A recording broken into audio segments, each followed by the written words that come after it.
Chapter 4. The Keeper of the Keys. Boom! They knocked again. Dudley jerked awake. "Where's the cannon?" he said stupidly. There was a crash behind them, and Uncle Vernon came skidding into the room. He was holding a rifle in his hands. Now they knew what had been in that long, thin package he had brought with them. "Who's there?" he shouted. "I warn you, I'm armed." There was a pause, then smash! The door was hit with such a force that it swung clean off its hinges. With a deafening crash, landed flat on the floor. A giant man was standing in the doorway. His face was almost completely hidden by long, shaggy mane of hair and a wild, tangled beard, but you could make out his eyes, glinting like black beetles under all that hair. The giant squeezed his way into the hut, stooping so that his head just brushed the ceiling. He bent down, picked up the door, and fitted it easily back into its frame. The noise of the storm outside dropped a little. He turned to look at them all. "Couldn't make us a cup of tea, could you? It's not been an easy journey." He strode over to the sofa where Dudley sat frozen with fear. "Budge up, you great lump," said the stranger. Dudley squeaked and ran to hide behind his mother, who was crouching terrified behind Uncle Vernon. "And here's Harry," said the giant. Harry looked up into the fierce, wild, shadowy face and saw that the beetle eyes were crinkled in a smile. "Last time I saw you, you was only a baby," said the giant. "You look a lot like your dad, but you've got your mum's eyes." Uncle Vernon made a funny rasping noise. "I demand that you leave here at once, sir. You are breaking and entering." "Ah, shut up, Dursley, you great prune," said the giant. He reached over the back of the sofa, jerked the gun out of Uncle Vernon's hands, bent it into a knot as easily as if it had been made of rubber, and threw it into a corner of the room. Uncle Vernon made another funny noise, like a mouse being trodden on. "Anyway, Harry," said the giant, turning his back to the Dursleys, "a very happy birthday to you. Got summer for you here. I might have sat on it at some point, but it'll taste all right." From an inside pocket, his black overcoat, he pulled a slightly squashed box. Harry opened it with trembling fingers. Inside was a large, sticky chocolate cake with "Happy Birthday, Harry" written on it in green icing. Harry looked up at the giant. He meant to say thank you, but the words got lost on the way to his mouth, and what he said instead was, "Who are you?" The giant chuckled. "True, I haven't introduced myself. Rubeus Hagrid, Keeper of the Keys and grounds at Hogwarts." He held out an enormous hand and shook Harry's whole arm. "What about that tea, eh?" he said, rubbing his hands together. "I'd not say no to somewhat stronger, if you've got a mind." His eyes fell on the empty grate with the shriveled chip bags in it, and he snorted. He bent down over the fireplace. They couldn't see what he was doing, but when he drew back a second later, there was a roaring fire there. It filled the whole damp hut with flickering light, and Harry felt the warmth wash over him as though he'd sunk into a hot bath. The giant sat back on the sofa, which sagged under his weight, and began taking all sorts of things out of the pockets of his coat. A copper kettle, a squashy package of sausages, a poker, a teapot, several chip mugs, and a bottle of some amber liquid that he took a swig from before starting to make tea. Soon the hut was full of the sound and smell of sizzling sausage. Nobody said a thing while the giant was working, but as he slid the first 6 fat, juicy, slightly burned sausages from the poker, Dudley fidgeted a little. Uncle Vernon said sharply, Don't touch anything he gives you, Dudley." The giant chuckled darkly. "You're a great puddin' of a son. Don't need fattening any more, Dursley. Don't worry." He passed the sausages to Harry, who was so hungry he had never tasted anything so wonderful, but he still couldn't take his eyes off the giant. Finally, as nobody seemed to explain anything, he said, "I'm sorry, but I still don't know who you really are." The giant took a gulp of tea and wiped his mouth with the back of his hand. "Call me Hagrid," he said. "Everyone does. And like I told ya, I'm Keeper of the Keys at Hogwarts. You know all about Hogwarts, of course." No," said Harry. Hagrid looked shocked. "Sorry," said Harry quickly. "Sorry?" barked Hagrid, turning to stare at the Dursleys, who shrank back into the shadows. "It's them as should be sorry. I knew you weren't getting your letters, but I'd never thought you wouldn't even know about Hogwarts, for crying out loud. Did you never wonder where your parents learnt it all?" "How what?" said Harry. "How what?" Hagrid thundered. "Now just wait a second." He had leapt to his feet. In his anger he seemed to fill the whole hut. The Dursleys were cowering against the wall. "Do you mean to tell me," he growled at the Dursleys, "that this boy knows nothing about anything?" Harry thought this was going a bit far. He had been to school. After all, his marks weren't bad. "I know some things," he said. "I can, do math and stuff." But Hagrid simply waved his hand and said, "About our world. I mean your world. My world. Your parents' world." "What world?" Hagrid looked as though he was about to explode. "Dursley!" he boomed. Uncle Vernon, who had gone very pale, whispered something that sounded like Mimble-Wimble. Hagrid stared wildly at Harry. "But you must know about your mum and dad," he said. "I mean, they're famous. You're famous." "What? My mum and dad weren't famous, were they?" You don't know. Hagrid ran his fingers through his hair, fixing Harry with a bewildered stare. "You don't know who you are?" he said finally. Uncle Vernon found his voice. "Stop!" he commanded. "Stop right there, sir! I forbid you to tell the boy anything." A braver man than Vernon Dursley would have quailed under the furious look Hagrid now gave him. When Hagrid spoke, his every syllable trembled with rage. "You never told him? Never told him what was in the letter Dumbledore left for him? I was there. I saw Dumbledore leave it. Dursley, and you've kept it from him all these years." "Kept what from me?" said Harry eagerly. "Stop! I forbid you!" yelled Uncle Vernon in panic. Aunt Petunia gave a gasp of horror. "Ah, go boil your heads, both of you," said Hagrid. "Harry, you're a wizard." There was a silence inside the hut. Only the sea and the whistling wind could be heard. "I'm a what?" gasped Harry. "A wizard, of course," said Hagrid, sitting back on the sofa, which groaned and sank even lower. "And a thumping good un, I'd say, once you've been trained up a bit. With a mum and dad like yours, what else would you be? And I reckon it's about time you read your letter." Harry stretched out his hand at last to take the yellowish envelope addressed in emerald green to Mr. H. Potter, the floor, hat on the rock, the sea. He pulled out the letter and read, "Hogwarts School of Witchcraft and Wizardry. Headmaster Albus Dumbledore. Order of Merlin, First Class, Grand Sorcerer, Chief Warlock, Supreme Mugwump, International Confederation of Wizards. Dear Mr. Potter, we are pleased to inform you that you have been accepted at Hogwarts School of Witchcraft and Wizardry. Please find enclosed a list of all necessary books and equipments. Term begins on September 1. We await your owl by no later than July 31st. Yours sincerely, Minerva McGonagall, Deputy Headmistress." Questions exploded inside Harry's head like fireworks, and he couldn't decide which to ask first. After a few minutes, he stammered, "What does it mean that they await my owl?" "Galloping gorgons, that reminds me," said Hagrid, clapping a hand to his forehead with enough force to knock over a cart-horse. And from yet another pocket inside his overcoat, he pulled an owl, a real, live, rather ruffled-looking owl, a long quill, and a roll of parchment. With his tongue between his teeth, he scribbled a note that Harry could read upside down.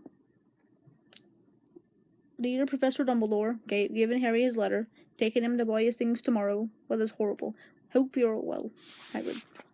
Hagrid rolled up the note, gave it to the owl, which clamped it in its beak, went to the door, and threw the owl out into the storm. Then he came back and sat down, as though this was as normal as talking on the telephone. Harry realized his mouth was open and closed it quickly. "Where was I?" said Hagrid, but at that moment Uncle Vernon, still ashen-faced but looking very angry, moved into the firelight. "He's not going," he said. Hagrid grunted. "I like to see a great muggle like you stop him," he said. "A what?" said Harry, interested. "A muggle," said Hagrid, "is what we call non-magic folk, like them. And it's your bad luck you grew up in a family of the biggest muggles I ever laid eyes on." "We swore when we took him in we'd put a stop to that rubbish," said Uncle Vernon. "Swore we'd stamp it out of them." "Wizard, indeed! You knew?" said Harry. "You knew I'm a wizard?" "Knew?" shrieked Aunt Petunia suddenly. "Knew? Of course we knew. How could you not be? My dratted sister being what she was. Oh, she got our letter just like that and disappeared off to that school, and came home every vacation with her pockets full of frog spawn, turning teacups into rats. I was the only one who saw her for what she was, a freak. But from my mother and father, oh no, it was Lily this and Lily that. They were proud of having a witch in the family." She stopped to draw a deep breath, and then went ranting on. It seemed she had been wanting to say all this for years. Then she met that Potter at school, and they left and got married and had you. And of course, I knew you'd be the same, just as strange, just as abnormal. And then, if you please, she went and got herself blown up, and we got landed with you." Harry had gone very white. As soon as he found his voice, he said, "Blown up? You told me they died in a car crash." "Car crash?" roared Hagrid, jumping so angrily that the Dursleys scuttled back to their corner. "How could a car crash kill Lily and James Potter? It's an outrage, a scandal. Harry Potter not knowing his own story when every kid in our world knows his name." "But why? What happened?" Harry asked urgently. The anger faded from Hagrid's face. He looked suddenly anxious. "I had never expected this," he said in a low, worried voice. "I had no idea when Dumbledore told me there might be trouble getting hold of you. How much you didn't know? Ah, Harry, I don't know if I'm the right person to tell you, but someone's gotta. You can't go off to Hogwarts not knowing." He threw a dirty look at the Dursleys. "Well, it's best you know as much as I can tell. Mind, I can't tell you everything. There's a great mystery parts of it." He sat down, stared into the fire for a few seconds, and then said, "It begins, I suppose, with a person called, but it's incredible. You don't know his name. Everyone in our world knows." "Who?" "Well, I don't like saying the name if I can help it. No one does." "Why not?" "Gulping gargoyles, Harry. People are still scared. Blimey, this is difficult. See, there was this wizard who went bad. As bad as you could go. Worse than worse. His name was—" Hagrid gulped, but no words came out. "Could you write it down?" Harry suggested. "Nah, can't spell it." "All right, Voldemort." Hagrid shuddered. "Don't make me say it again. Anyway, this wizard, about 20 years ago now, started looking for followers. Got 'em too. Some were afraid. Some just wanted a bit of his power. 'Cause he was getting himself powerful, all right. Dark days, Harry. Didn't know who to trust. Didn't dare get friendly with strange wizards or witches. Terrible things happened. He was taken over. Of course, some stood by him, and he killed them horribly. One of the only safe places left was Hogwarts. Reckon Dumbledore's the only one you know who was afraid of. Didn't dare try taking the school. Not just yet, anyway. Not just then, anyway. Now, your mum and dad were as good a witch and wizard as I ever knew. Had a boy and girl at Hogwarts in their day. Suppose the mystery is why you-know-who never tried to get 'em on his side before. Probably knew they were too close to Dumbledore to want anything to do with the dark side. Maybe he thought he could persuade them. Maybe he just wanted them out of the way. All everyone knows is he turned up in the village where you was all living on Halloween 10 years ago. You was just a year old. He came to your house and Hagrid suddenly pulled out a very dirty, spotted handkerchief and blew his nose with a sound like a foghorn. "Sorry," he said, "but it's that sad. Know your mum dead and nicer people you couldn't find. Anyway, you know who killed him. And this is the real mystery of the thing. He tried to kill you too. Wanted to make a clean job of it, I suppose. Or maybe he just liked killing by then. But he couldn't do it. Never wondered how you got that mark on your forehead? That was no ordinary cut. That's what you get when a powerful evil curse touches you. Took care of your mum and dad, and your house, even. But it didn't work on you, and that's why you're famous, Harry. No one ever lived after he decided to kill him. No one except you. And he'd killed some of the best witches and wizards of the age. The McKinnons, the Bones, the Pruitts. And you was only a baby, and you lived." Something very painful was going on in Harry's mind. As Hagrid's story came to a close, he saw again the blinding flash of light more clearly than he had ever remembered it before. And he remembered something else for the first time in his life, a high, cold, cruel laugh. Hagrid was watching him sadly. "Took you from the ruined house myself. On Dumbledore's orders. Brought you to this lot." "A load of tosh," said Uncle Vernon. Harry jumped. He had almost forgotten that the Dursleys were there. Uncle Vernon certainly seemed to have got his courage back. He was glaring at Hagrid, and his fists were clenched. "Now, you listen here, boy," he snarled. "I accept there's something strange about you. Probably nothing a good beating wouldn't have cured. And as for all this about your parents, well, they were weirdos, no denying it, and the world's better off without them, in my opinion. For all they got, getting mixed up with these wizarding types. Just what I had expected. Always knew they'd come to a sticky end. But at that moment, Hagrid leapt from the sofa and drew a battered pink umbrella from inside his coat. Pointing this at Uncle Vernon like a sword, he said, "I'm warning you, Dursley. I'm warning you. One more word." In danger of being speared on the end of an umbrella by a bearded giant, Uncle Vernon's courage failed again. He flattened himself against the wall and fell silent. "That's better," said Hagrid, breathing heavily and sitting back down on the sofa, which this time sagged right down to the floor. Harry, meanwhile, still had questions to ask, hundreds of them. "But what happened to you know who?" "Good question, Harry. Disappeared. Vanished. Same night he tried to kill ya. Makes you even more famous. That's the biggest mystery, see? He was getting more and more powerful. Why'd he go? Some say he died. Codswallop, in my opinion. To know if he had enough human left in him to die. Some say he's still out there, biding his time. But I don't believe it.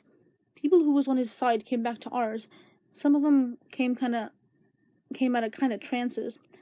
Don't reckon they could have done if he was coming back.